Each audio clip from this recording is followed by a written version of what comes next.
doing here? What are we doing here? Wolf Eagles.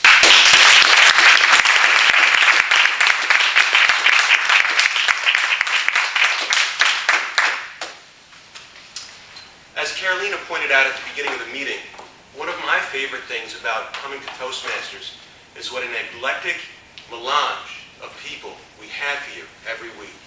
I love it.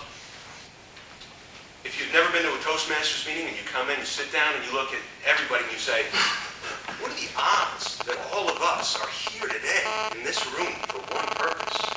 It's such a diverse group. How did we all get here? And what are we doing here? Mr. Contest Master, dignitaries, fellow Toastmasters, and warmly welcome guests. When I was a young man, I asked myself those same questions about me. What am I doing here? How did I get here? And ultimately, what is the meaning of life? Ladies and gentlemen, that's what I would like to speak to you about today. My personal opinion about what we're doing here.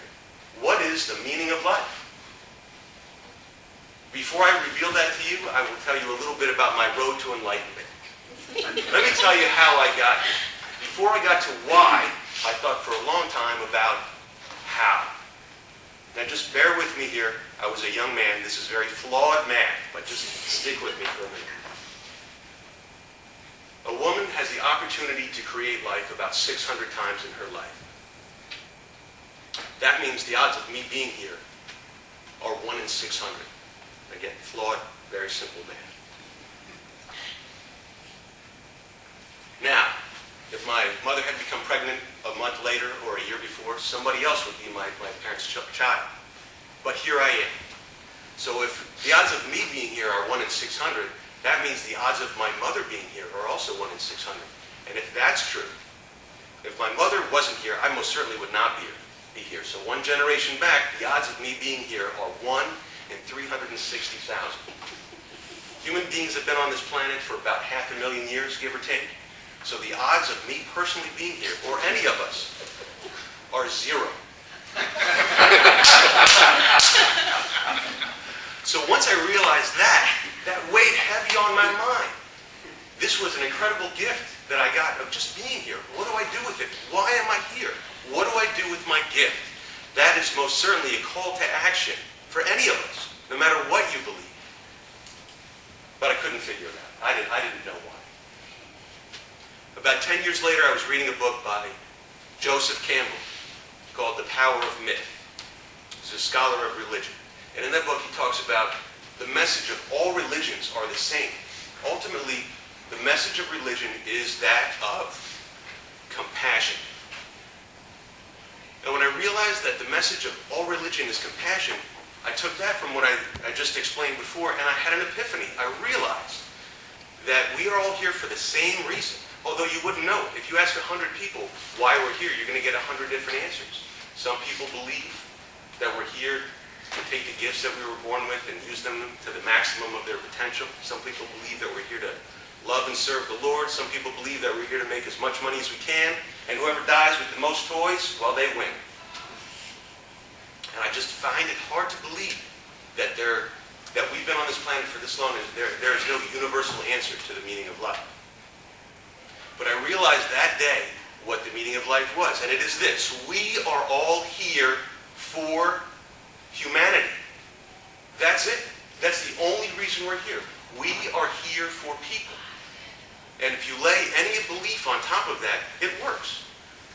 I'll use Catholicism or Christianity as an example because I'm Catholic. Look at the 10 Commandments. Let's just take some of them.